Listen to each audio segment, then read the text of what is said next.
penses-tu? Je pensais à toi. À nous deux. Elle est avec un mari très gentil, qui a les moyens. Elle est heureuse dans sa vie. Comme elle dit, tous les jours, je t'aime un peu plus. Et en même temps, tous les jours, elle le touche un peu moins.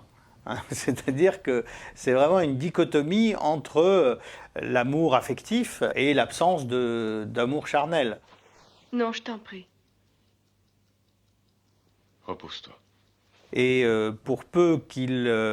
Dieu sait que le mari n'est pas très actif, en tout cas très intrusif, mais pour peu qu'il sort ou il frôle la ligne jaune, elle le met dehors, quoi.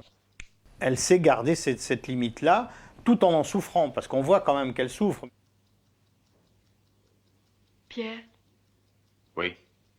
je te demande pardon. Quelque part, elle sait qu'elle n'est pas une femme, entre guillemets, à part entière, et ça c'est elle qui se le dit vis-à-vis d'elle-même, et c'est pas les autres qui le disent qu'elle est comme ceci ou comme cela.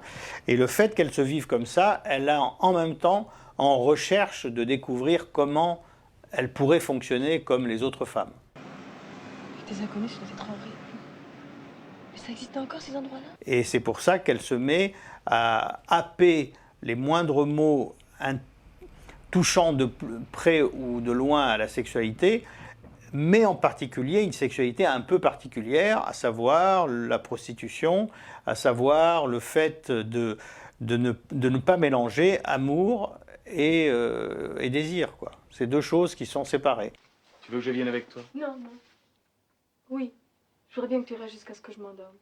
Il y a des couples dans la vraie vie, il y a pas mal de couples qui peuvent être dans ce modèle-là, c'est-à-dire le mari particulièrement gentil et docile, est tout à fait à l'écoute de sa femme, et elle étant dans l'impossibilité d'avoir des rapports. Impossibilité, c'est-à-dire que son inconscient à elle lui interdit d'avoir des rapports. C'est-à-dire qu'elle ne peut pas choisir quelqu'un qui est vécu comme un père. Hein, lui, c'est le père protecteur qui a l'argent et la gentillesse, et elle, c'est la petite fille. C'est vraiment la petite fille quand elle est avec son mari, et elle demande qu'un rôle de protection, c'est tout. Et si elle le vit comme un père, d'avoir un rapport avec lui, c'est comme avoir un inceste. Donc son inconscient à elle lui interdit cela. Tandis qu'avec quelqu'un de passage, à la limite, elle pourrait presque les mépriser, mais ça n'a aucune importance. Son corps peut fonctionner. Chaque jour, je t'aime davantage, tu sais. Tu me fais peur. Là, il y a même le trio dans ce film, il y a le trio classique entre le mari gentil, la prostituée et le bad boy, quoi. Hein, et Pierre Clémenti jouant le rôle du bad boy, et qu'on désire plus que celui qui est gentil.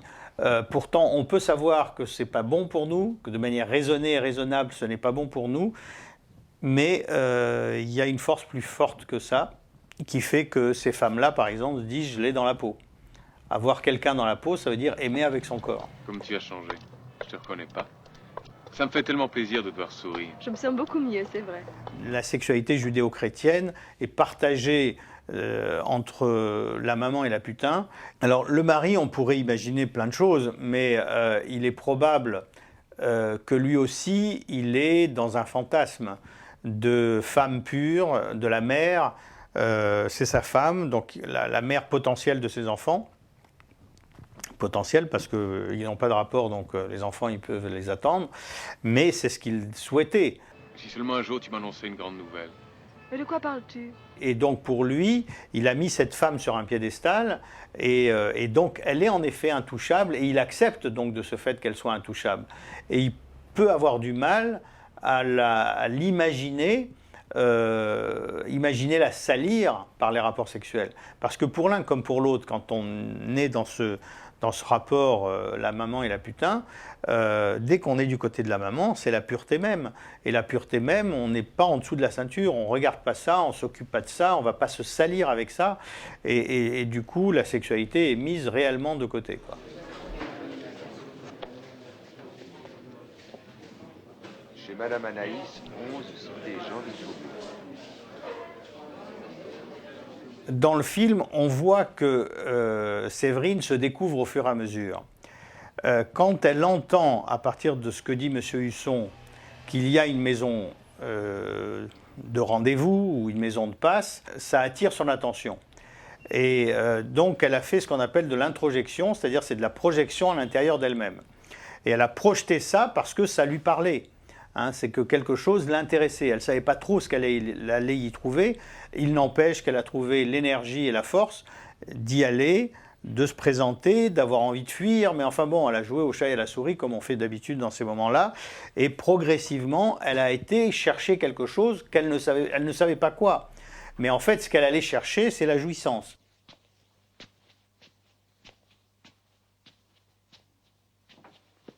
Dans le rôle avec Anaïs, juste avant de rentrer dans la chambre, là, tout d'un coup, elle a envie de faire marche arrière. Et puis Anaïs a un ton un peu sec avec elle. Où tu te crois ici? Allez. Madame, j'y vais. Et du coup, elle devient tout de suite docile dès qu'on la domine, verbalement. Et Anaïs comprend très vite que tu as besoin d'être matée. Faut t'emmener à la baguette, si je comprends, hein? Et puis Francis Blanche continue ce rôle-là en disant « C'est la manière forte qu'il te faut ». Comme si chacun était en train de comprendre comment elle fonctionnait. Et elle aussi, vraisemblablement, elle découvre qu'elle est en train de fonctionner comme ça. Et ce qui aboutit dans cette scène-là, c'est que de fait, elle arrive à le faire. Elle arrive à avoir un rapport sexuel. On pourrait presque imaginer que peut-être qu'avant ça, elle était vierge, puisqu'apparemment son mari ne l'a jamais touchée, et peut-être qu'elle n'a jamais eu réellement de rapport.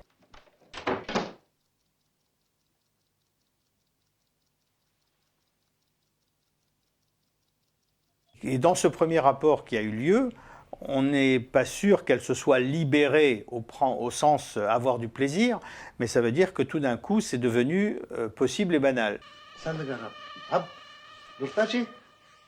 Non, pas peur, pas peur.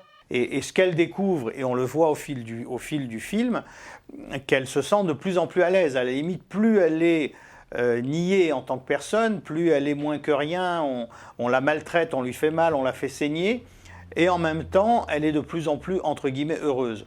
C'est-à-dire, tout d'un coup, elle se découvre femme de cette manière-là, et là, elle a l'impression qu'elle se libère vraiment. Et quand, par exemple, quand elle est avec le Chinois, et qu'on voit des traces de sang sur la serviette, par exemple, et que la femme de ménage dit « ça ne doit pas être facile tout le temps de faire, tous les jours, de faire ce genre de pratique », et elle lui dit avec un sourire tout à fait emblématique presque. Qu'est-ce que tu en sais, Pallas? Le masochisme étant la sexualité liée à la souffrance. Si on veut aller un peu plus loin, on pourrait même dire la jouissance liée à la souffrance. Derrière tout cela, c'est une vraie relation d'humiliation, et c'est ça c'est de la personne vis-à-vis d'elle-même. Plus elle est humiliée, plus elle est bafouée, plus elle est niée, plus elle est inexistante, plus elle paye sa faute de la jouissance, quoi. Je pourrais compter sur vous tous les jours? Oui, mais seulement jusqu'à 5 heures. En mettant le 14 à 17, elle a mis un cadre à sa libération. Ce qui fait que de 14 à 17, elle fait ce qu'elle veut, et après, elle rentre dans le carcan de sa vie tranquille, disons. Et le risque, quand on commence à sortir de ses limites, c'est qu'on se laisse déborder par ses limites, et qu'une chose en entraîne une autre. C'est le cadre horaire, mais c'est le cadre du local aussi. C'est à là-bas que ça se fait et nulle part ailleurs. C'est ça qui est important et qui lui permet de se libérer d'autant plus. Belle de jour. Pourquoi la nuit tu n'es pas là? Qu'est-ce que tu fais alors? Dans la mesure où elle se donne un espace-temps qui est de 14 à 17, pendant ce temps-là, elle ne contrôle plus rien. Elle s'est mise en disponibilité totale. Elle est en pointillé. On fait d'elle ce qu'on veut et elle ne contrôle plus rien. Là, elle est là-dedans, et du coup, c'est ça qui lui permet d'ouvrir tous les verrous. Et au fur et à mesure, elle va se découvrir de plus en plus. Regarde ma main. Elle tremble encore. Pour le désir, il faut de l'espace et du temps, c'est-à-dire avoir du temps disponible dans la tête. Hein, c'est pas avoir du temps horaire simplement en se disant je ne travaille pas cet après-midi. C'est de se dire j'ai ce temps que pour le plaisir ou pour le plaisir des autres. Et en se donnant aux autres, elle s'oublie elle. Donc elle est plus sur son projecteur à elle, c'est les autres qui se servent d'elle, et comme elle n'a pas de rôle à jouer, elle lâche prise complètement, et elle peut commencer à jouir, et l'excitation de l'autre va la stimuler elle. Et comme ils vont lui demander chaque fois, en tout cas au départ, chaque fois des choses nouvelles pour elle, du coup elle se découvre de plus en plus comme ça. Quelle heure est-il? Entre 2 et 5 heures. Mais pas plus tard que 5 heures. Comment ça va, petite ordure? Alors, tu vas bien, espèce de traînée? Vieille roulure. Si elle évolue de manière plus joyeuse au fil des aventures, entre guillemets, et des divers clients, c'est que probablement elle découvre de plus en plus le fonctionnement de son propre corps. Hein, et c'est plutôt parce qu'elle a du plaisir, parce qu'elle se rend compte que son corps n'est pas mort, qu'il est même réactif, même s'il a besoin de toute cette mise en scène et même de cette mise en acte pour ressentir du mal, et que c'est ce mal-là et cette humiliation-là qui va pouvoir l'aider à atteindre le nœud profond de sa difficulté à elle.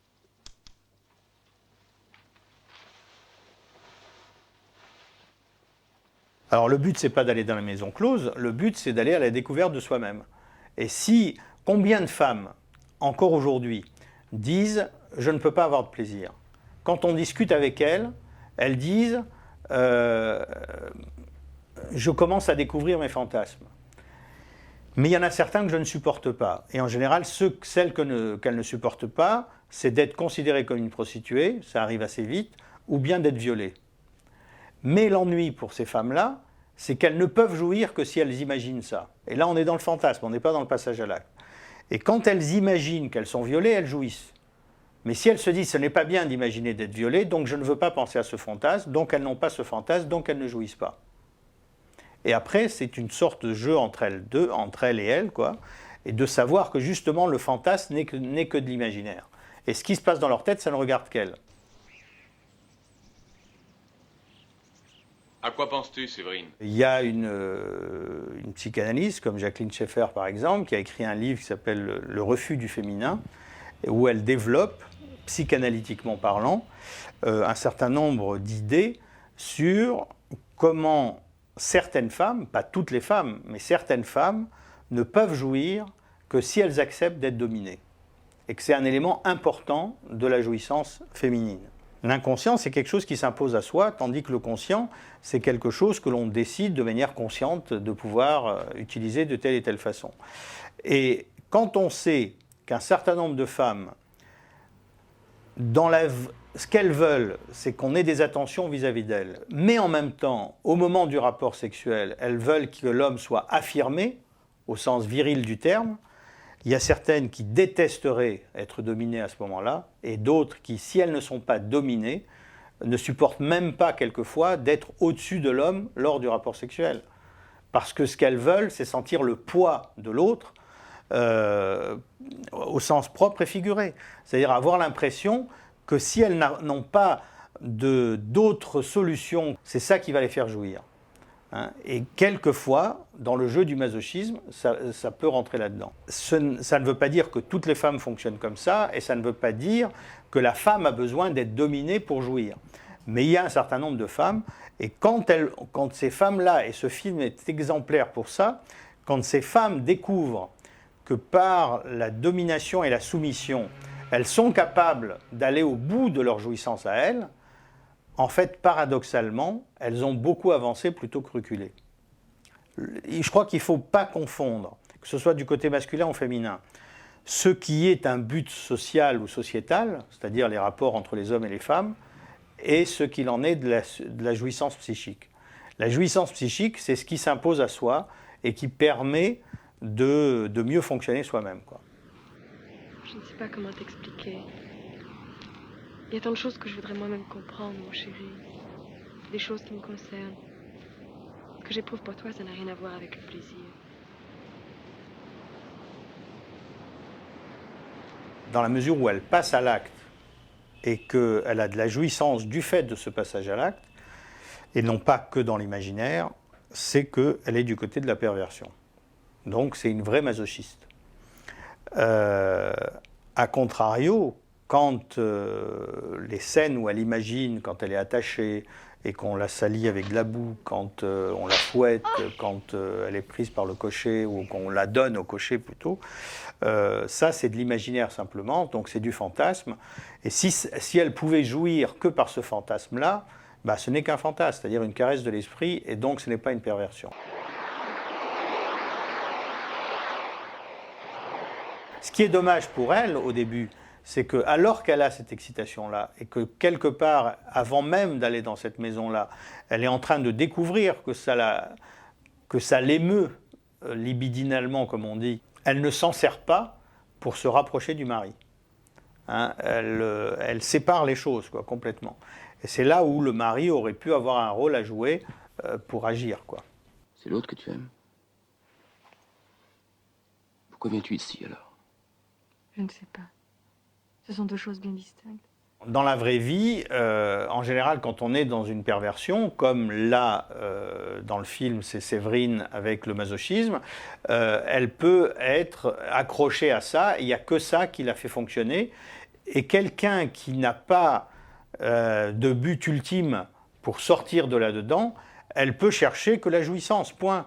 Donc elle jouit jusqu'à la prochaine jouissance, et jusqu'à la prochaine jouissance, mais on reste toujours au même niveau, voire de plus en plus bas, parce qu'il faut toujours de plus en plus de choses pour obtenir la même petite ou moyenne ou grande intensité. Alors que quand on est dans un but de solutionner le problème, et là le problème pour elle, c'est pas le masochisme, c'est le problème de couple, c'est-à-dire son non-désir à elle pour son mari, à ce moment-là, elle se donne les moyens de pouvoir résoudre le problème du mari. Et en effet, elle a pris la seule solution possible, c'est-à-dire ça s'appuie sur elle et pas sur eux deux. Je vous ai vu passer tout à l'heure, bras dessus, bras dessous, vous faisiez plaisir à voir, on aurait dit de tout jeunes mariés. Monsieur Husson, c'est vraiment le metteur en scène. C'est lui le pervers, entre guillemets, dans le film. Hein. Pourtant, on ne le voit rien faire. Il n'est pas battu, il ne bat pas, mais c'est le maniganceur. Hein. C'est celui qui va mettre tout en situation. Et la vraie perversion, c'est d'arriver à jouir de ce que l'on est capable à faire aux autres. C'est pas pour vous, mais vous achèterez des chocolats à Pierre de ma part. Lui, il est dans le sadisme psychique, hein, pour faire écho au masochisme psychique de Séverine, quoi. Et elle en a peur. Quand elle dit qu'elle ne veut pas le voir, c'est qu'elle est fascinée quelque part par lui, et elle en a peur, et elle ne se le dit jamais. Qu'est-ce que vous voulez dire à Pierre? Tout ce que je sais de vous. Il faut qu'il sache qui vous êtes, et qu'il ne connaît que le côté jardin, et moi je vais lui montrer le côté obscur et le côté court, en soulignant même que c'est une mauvaise personne, parce qu'elle cache cela. Et c'est là où il est plus que manipulateur, il est même méchant, parce que c'est comme s'il disait « je vais dire à votre mari quel est votre inconscient ». Or, on ne peut pas dire à l'autre, voilà quel est son inconscient. Parce que son inconscient, certes, c'est elle, mais ce n'est pas elle de manière volontaire et volontariste. De manière consciente, on peut être volontaire et volontariste, mais quand il y a quelque chose qui s'impose à vous, comme le fait de vous interdire d'avoir des rapports avec quelqu'un, bah vous pouvez vous dire consciemment, mais je veux avoir un rapport avec ce quelqu'un, on n'y arrive pas. On n'y arrive pas parce que c'est au-dessus de nos forces. Vous voulez assister à notre conversation? Combien de fois, même quand il y a eu tromperie, il n'est pas rare que le conjoint ou la conjointe puisse dire « raconte-moi ». Et la personne qui demande de raconter, c'est de se dire « j'ai besoin de bien comprendre pour savoir dans quel cadre je vais le mettre et que je me l'enlève. Je vais le mettre dans un placard ». Mais cette personne se trompe complètement. Parce que quand on sait un certain nombre de choses, après on va commencer à gamberger dans sa tête, et après on ne va pas bien comprendre tel détail, alors on va revenir sur ce détail, et après un autre détail, et du coup ça devient une obsession. C'est-à-dire qu'on est dans l'obsession permanente, on ne pense qu'à ça, on revoit la scène. Combien d'hommes n'ont plus pu faire l'amour avec leur femme uniquement parce qu'elle leur a raconté comment elle faisait l'amour, c'est-à-dire dans quelle position elle faisait l'amour avec l'autre. Et si par hasard, à un moment où ils font l'amour, ils retrouvent une position qui lui fait penser à la position de l'autre, c'est finalement l'autre qui arrive comme rival et lui, il est complètement castré. Et c'est tout ça qui se joue. Et du côté de la femme, il n'est pas rare que si l'homme, qui est leur homme, leur dit qu'avec la femme qu'ils ont connue, c'était top niveau sur le plan sexuel, quel que soit ce qu'elle fait, elle va se dire, oui, mais c'est pas aussi bien que le top niveau. Le top niveau, c'est quelque chose d'inatteignable. Et du coup, elle va se gâcher le plaisir actuel, quoi. Pierre, je t'en supplie, ne lâche pas les chats. On vit en fait aujourd'hui de plus en plus longtemps en couple. C'est logique qu'au bout d'un moment, il y ait besoin de nouveaux ingrédients. Et ces nouveaux ingrédients, la plupart du temps, sont purement mentaux, donc ont des fantasmes. Et ce qui est intéressant, c'est quand on voit en fonction de l'âge, c'est que s'il y a un couple qui est ensemble, quand il y a un ou une qui se met à imaginer qu'il est avec quelqu'un d'autre, un jeune dira « je ne peux pas faire ça parce que c'est déjà le tromper », et un moins jeune dira « bon, ça fait partie de la vie, heureusement que j'ai ça, ça ne regarde que moi, c'est dans ma tête ». Et donc le jeune va le dire à son conjoint, homme ou femme, peu importe, du coup ça fait un clash, et ils vont se disputer pour simplement une idée, quoi. Et je crois que c'est important de bien savoir que ce n'est qu'un fantasme, et qu'un fantasme c'est imaginaire, et ce qui est imaginaire, c'est ce qui est dans sa propre tête, et que toute vérité n'est pas toujours bonne à dire, surtout dans ce domaine, parce qu'en fait, quand on le dit à l'autre, ça devient plus vrai que vrai.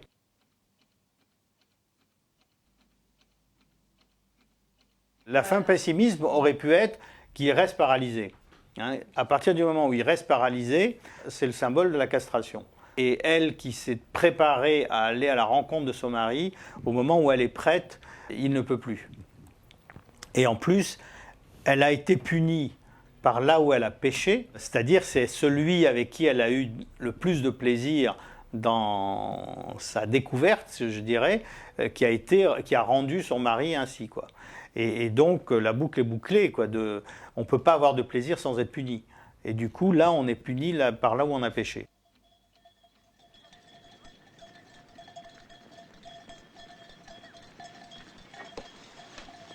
À quoi penses-tu, Séverine? Moi, je l'ai vu avec optimisme. On peut dire qu'au début du film, elle est coincée de coincée, quoi. Elle est complètement bloquée et d'une certaine façon, toute l'expérience qu'elle a eue dans cette maison-là lui a permis de se découvrir et de se libérer, ou de se libérer et de se découvrir, peu importe, mais en tout cas, elle était mieux après qu'avant.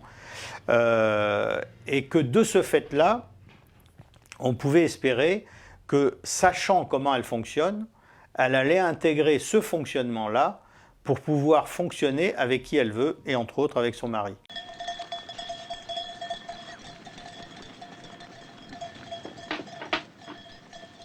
Et moi, dans un couple comme ça, je proposerais ce qu'on appelle une thérapie de couple non simultanée, c'est-à-dire où ils ne viennent pas ensemble, ils viennent l'un et l'autre un jour différemment, et à ce moment-là, de pouvoir conseiller au mari de jouer le jeu. Jouer le jeu, c'est-à-dire d'abord d'être affirmé, de faire comme si, de jouer un rôle presque de quelqu'un qui domine, même si dans la vraie vie, il n'est pas dominateur, c'est pas grave. Le jeu sexuel n'est qu'un jeu. C'est une mise en scène, et combien d'hommes ou de femmes vont s'amuser à se dominer l'un l'autre parce que c'est celui qui est dominé qui aime dominer, et l'inverse. Et à partir du moment où après ils se retrouvent dans la vraie vie, ils peuvent jouer un rôle tout à fait différent. Et ce qu'il ne faudrait pas pour le mari, par exemple, c'est qu'alors qu'elle est en train de monter de plus en plus haut dans l'excitation, il puisse lui dire au milieu, ça te va comme ça ou est-ce qu'il faut que je change quelque chose? Bon, et là, il casserait tout, bien sûr. Donc c'est ça l'idée, c'est de bien que l'un comme l'autre puisse bien comprendre qu'ils sont dans une sorte de mise en scène fantasmatique qui va les stimuler l'un l'autre.